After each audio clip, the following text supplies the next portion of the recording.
ക്രിസ്തുവിൽ ഏറ്റവും സ്നേഹം നിറഞ്ഞവരെ, യേശുവിൻ്റെ ഉദ്ധാന വിവരണങ്ങൾക്കൊടുവിൽ തിരുസഭ ഇന്ന് ധ്യാനിക്കുന്നത് യേശുവിൻ്റെ ഇടയത്വത്തെ സംബന്ധിച്ചാണ്.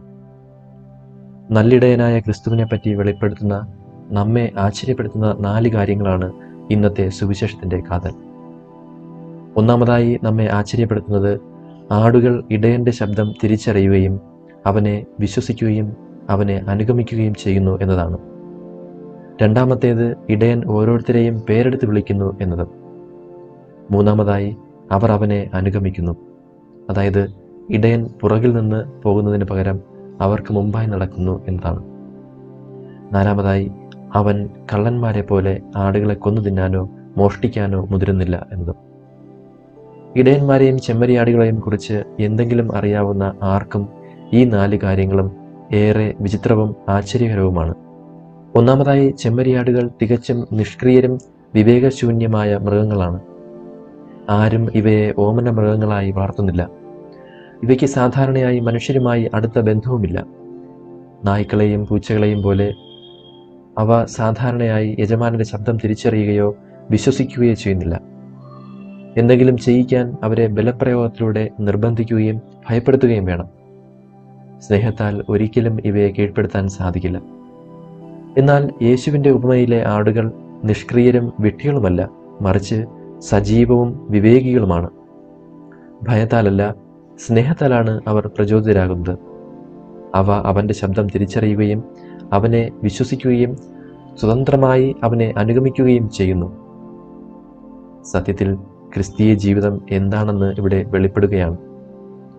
ജ്ഞാനത്തിൻ്റെയും വിശ്വാസത്തിൻ്റെയും സ്വാതന്ത്ര്യത്തിൻ്റെയും ജീവിതമാണ് അത്. സാധാരണ ആടുകൾക്കില്ലാത്ത 3 ഗുണങ്ങളാണവ.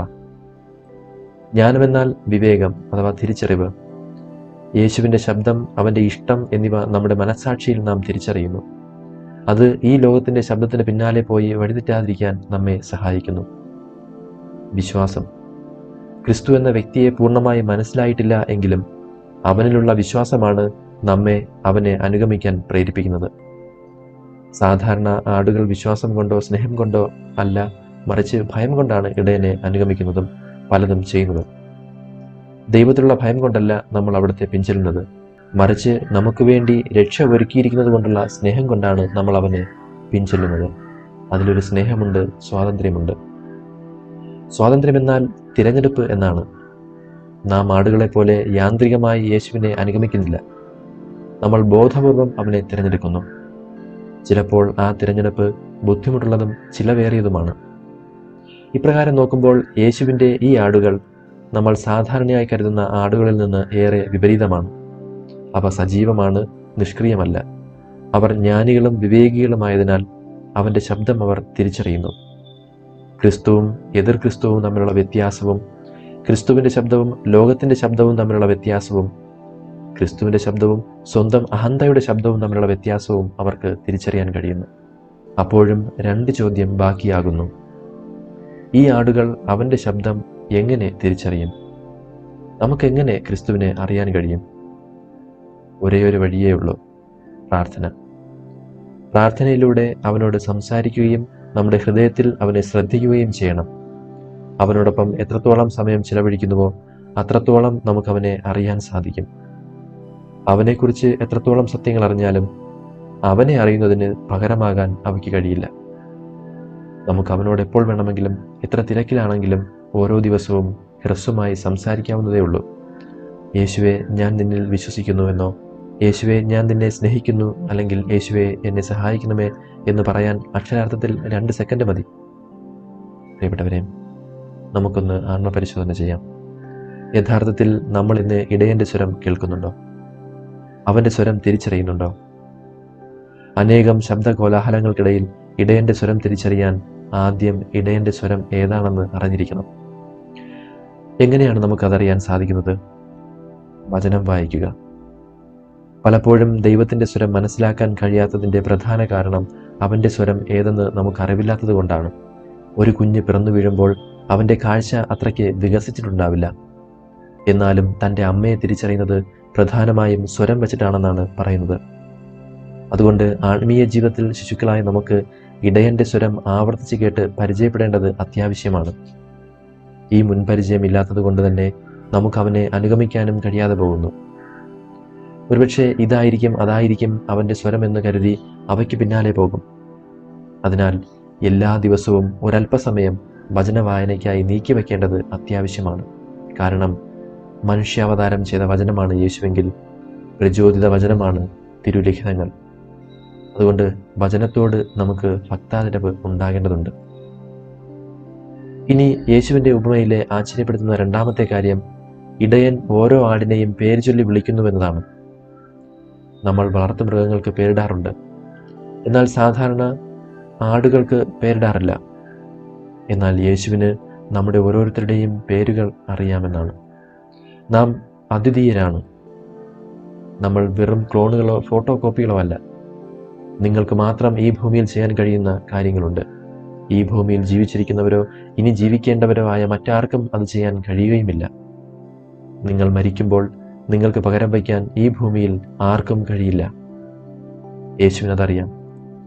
നിങ്ങൾ അത്രയ്ക്ക് അതുല്യമാണ്. ഈ ലോകത്തിൽ പാപം ചെയ്ത ഒരേ ഒരു വ്യക്തി നിങ്ങളായിരുന്നുവെങ്കിൽ നമ്മുടെ രക്ഷയ്ക്ക് വേണ്ടി കുരിശുമരണം ഉൾപ്പെടെ ഇതുപോലെ അവിടുന്ന് നിങ്ങൾക്കായി ചെയ്യുമായിരുന്നു. വാസ്തവത്തിൽ അവൻ ചെയ്തതും അതാണ്. അവൻ മനുഷ്യത്വത്തിന് വേണ്ടി മരിച്ചില്ല, അവൻ നമുക്കായി മരിച്ചു, നമുക്ക് ഓരോരുത്തർക്കും വേണ്ടി. മാനവികത എന്നത് ഒരു അമൂർത്തതയാണ്, ഒരാശയമാണ്. മനുഷ്യത്വത്തെ സ്നേഹിക്കാൻ നമ്മോട് അവിടുന്ന് പറഞ്ഞില്ല, പകരം നമ്മുടെ അയൽക്കാരെ സ്നേഹിക്കാനാണ് പറഞ്ഞത്. വ്യക്തിപരമായാണ് സ്നേഹം അവിടുന്ന് നൽകുന്നത്. അപ്പോൾ നമുക്കും തിരിച്ചും അവനെ സ്നേഹിക്കേണ്ട ആവശ്യമുണ്ട്. നമ്മൾ അവന് അനന്തമായി വിലപ്പെട്ടവരാണ്. സാധാരണ ഇടയന്മാർ അവരുടെ ആടുകളെ കാണുന്നത് ഒരു കൂട്ടം ആടുകളായി മാത്രമാണ്. എന്നാൽ യേശു നമ്മെ പേരുകൊണ്ട് അറിയുകയും നമ്മെ പേര് ചൊല്ലി വിളിക്കുകയും ചെയ്യുന്നു. നമ്മുടെ പേര് അവൻ്റെ ഉള്ളം കയ്യിൽ രേഖപ്പെടുത്തിയിരിക്കുന്നു. കാരണം നമ്മൾ അത്രയ്ക്ക് വിലപ്പെട്ടവരാണ്. മൂന്നാമത്തെ ആശ്ചര്യകരമായ കാര്യം, ഈ ഇടയൻ ആടുകളുടെ പുറകെ നടന്ന് അവയെ തല്ലിയും നയിക്കുന്ന ഒരു ഇടയനല്ല. സാധാരണ ഇടയന്മാർ ചെയ്യുന്നത് പുറകെ നടന്ന് ആടുകളെ മേയ്ക്കലാണ്. എന്നാൽ യേശുവാകുന്ന ഇടയൻ തൻ്റെ ആടുകൾക്ക് മുമ്പേ നടക്കുന്നു. ആടുകൾ അവനെ സജീവമായി പിന്തുടരുന്നു. മറ്റൊരു വിധത്തിൽ പറഞ്ഞാൽ, സാധാരണ ഇടയന്മാർ ഭയത്തിൻ്റെ ശക്തി ഉപയോഗിക്കുന്നുവെങ്കിൽ യേശു സ്നേഹത്തിൻ്റെ ശക്തി ഉപയോഗിക്കുന്നു. ഭയമെന്നത് പുറത്തുനിന്ന് വരുന്ന ഒരു ശക്തിയാണ്, മറ്റേ വ്യക്തിയിൽ നിന്ന്, അഥവാ നിങ്ങൾ ഭയപ്പെടുന്ന വ്യക്തിയിൽ നിന്ന് വരുന്ന ശക്തി. എന്നാൽ സ്നേഹം നിങ്ങളിൽ നിന്ന്, ഉള്ളിൽ നിന്ന് വരുന്ന ഒരു ശക്തിയാണ്. നിങ്ങളെ സ്നേഹിക്കാൻ ഒരാളെ നിർബന്ധിക്കാനാവില്ല. നിങ്ങൾ ഒരു കുഞ്ഞായിരിക്കുമ്പോൾ ആത്മീയമായും ശാരീരികമായും ഭയം ആവശ്യമാണ്. പഴയ നിയമം പറയുന്നത് ജ്ഞാനത്തിൻ്റെ ആരംഭം കർത്താവിനോടുള്ള ഭയമാണെന്നാണ്. എന്നാൽ അത് അവസാനമാണെന്ന് പറയുന്നില്ല, അതൊരു തുടക്കം മാത്രമാണ്. സ്നേഹമാണ് അവസാനം.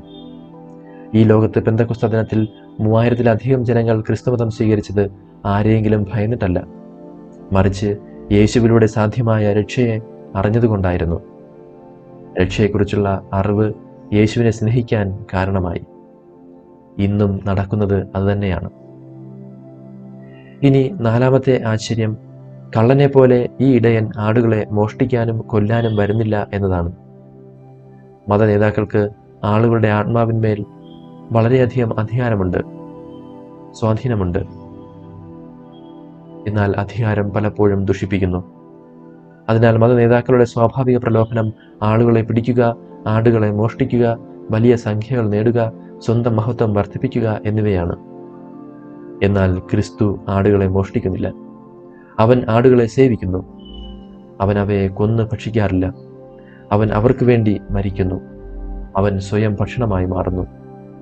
അവൻ ലോകത്തിൻ്റെ പാപങ്ങളെ നീക്കുന്ന ദൈവത്തിൻ്റെ കുഞ്ഞാടാണ്. അവനു വേണ്ടി അവൻ നമ്മുടെ രക്തം ചൊരിയുന്നില്ല, എന്നാൽ അവൻ നമുക്ക് വേണ്ടി അവൻ്റെ രക്തം ചൊരിയുന്നു. അതാണ് വ്യത്യാസം. അങ്ങനെയെങ്കിൽ ഈ ഇടയനെ പിൻചെന്നാൽ എന്താണ് നമുക്ക് ലഭിക്കുന്നത് എന്നതാണ് അടുത്ത ചോദ്യം. അവിടുന്ന് പറയുന്നു, ഞാൻ അവർക്ക് നിത്യജീവൻ നൽകുന്നു, അവ ഒരിക്കലും നശിക്കുകയില്ല എന്ന്. അതാണ് വ്യത്യാസം. നാം ക്രിസ്തുവിനെ ശ്രവിക്കുന്നതിലൂടെയും അവൻ്റെ ശബ്ദം വിവേചിച്ചറിയുന്നതിലൂടെയും അവനെ അനുഗമിക്കുന്നതിലൂടെയും നമ്മൾ നല്ല മനുഷ്യരായി മാറുമെന്നത് സത്യമാണ്. നമ്മൾ കൂടുതൽ ധാർമ്മികമായി നേരുള്ളവരാകുന്നു. നീതിക്ക് വേണ്ടി കൂടുതൽ പ്രവർത്തിക്കാൻ തുടങ്ങുന്നു. സമാധാനത്തിൻ്റെയും സാഹോദര്യത്തിൻ്റെയും വഴികളിൽ നാം കൂടുതൽ പ്രതിജ്ഞാബദ്ധരാകുന്നു. അതെല്ലാം ശരിയാണ്. എന്നാൽ അത്രയും മാത്രമേ ഉള്ളൂവെങ്കിൽ അത് ഏതെങ്കിലും ഒരു ആത്മീയ ഗുരുവിനെ പിന്തുടരുന്നതിൽ നിന്ന് വ്യത്യസ്തമല്ല. എന്നാൽ ക്രിസ്തുവിനെ പിന്തുടരുന്നവർക്ക് ലഭിക്കുന്നത് ഇവയ്ക്കെല്ലാത്തിനുമൊപ്പം നിത്യജീവനാണ്. അതുകൊണ്ടാണ് നമ്മളൊരു ക്രിസ്ത്യാനിയായിരിക്കേണ്ടത്. എങ്ങനെയാണ് നമുക്ക് നിത്യജീവൻ ലഭിക്കുന്നത്? ഊദാശകളിലൂടെയാണത്. ഊദാശയുടെ സങ്കീർത്തനം എന്നുകൂടി അറിയപ്പെടുന്ന 23-ാം സങ്കീർത്തനത്തിൽ പറയുന്നത് നോക്കുക. കർത്താവാണ് എൻ്റെ ഇടയൻ, എനിക്കൊന്നിനും മുട്ടുണ്ടാവുകയില്ല. പച്ചയായ പുൽത്തകടിയിൽ അവിടുന്ന് എനിക്ക് വിശ്രമം അരുളുന്നു. പച്ചയായ പുൽത്തകടി എന്നത് വിശ്വാസികളെ പോഷിപ്പിക്കുന്ന തിരുവെഴുത്തുകളുടെ ജീവനുള്ളതും ജീവൻ നൽകുന്നതുമായ വചനങ്ങളാണ്. അതുകൊണ്ടാണ് മനുഷ്യൻ അപ്പം കൊണ്ട് മാത്രമല്ല, മറിച്ച് കർത്താവിൻ്റെ നാവിൽ നിന്ന് പുറപ്പെടുന്ന ഓരോ വാക്കുകൊണ്ടുമാണ് ജീവിക്കുന്നത് എന്ന് എഴുതപ്പെട്ടിരിക്കുന്നത്. ആ കർത്താവ് എത്ര നല്ലവനെന്ന് രുചിച്ചറിയുവനെന്ന് സങ്കീർത്തകൻ പറയുന്നു. പ്രശാന്തമായ ജലാശയത്തിലേക്ക് അവിടുന്ന് നമ്മെ നയിക്കുന്നു. അതെ, മാമോദീസയിലൂടെ അവിടുന്ന് പുതുജീവൻ നമുക്ക് നൽകുന്നു. തൻ്റെ നാമത്തെ പ്രതി നീതിയുടെ പാതയിൽ നമ്മെ നയിക്കുന്നു. മാമോദീസയിൽ പ്രാഥമിക നീതീകരണത്തിലൂടെ വിശുദ്ധിയിലേക്കുള്ള വഴി നമുക്ക് തുറന്നു തരുന്നു. മരണത്തിൻ്റെ നിഴൽ വീണ താഴ്വരയിലൂടെയാണ് ഞാൻ നടക്കുന്നതെങ്കിലും അവിടുന്ന് കൂടെയുള്ളതിനാൽ ഞാൻ ഭയപ്പെടുകയില്ല. അങ്ങയുടെ കുരിശാകുന്ന ഊന്നുവടിയും ദണ്ഡും എനിക്ക് ഉറപ്പേകുന്നു. എൻ്റെ ശത്രുക്കളുടെ മുമ്പിൽ അവിടുന്ന് എനിക്ക് വിരുന്നൊരുക്കുന്നു. ദിവ്യകാരുണ്യം എന്ന വിരുന്നിലൂടെയാണ് നിത്യജീവനിൽ നമ്മൾ പൂർണ്ണ പങ്കാളിയാകുന്നത്. എൻ്റെ ശിരസ് തൈലം കൊണ്ട് അഭിഷേകം ചെയ്യുന്നു. എൻ്റെ പാനപാത്രം കവിഞ്ഞൊഴുകുന്നു. അതെ, സ്ഥൈര്യലേപനം വഴി ആത്മാവിൻ്റെ പൂർണ്ണത നമ്മിൽ നിക്ഷേപിക്കുന്നു, നമ്മെ സ്ഥൈര്യപ്പെടുത്തുന്നു. അവിടുത്തെ നന്മയും കരുണയും ജീവിതകാലം മുഴുവൻ നമ്മെ അനുഗമിക്കും.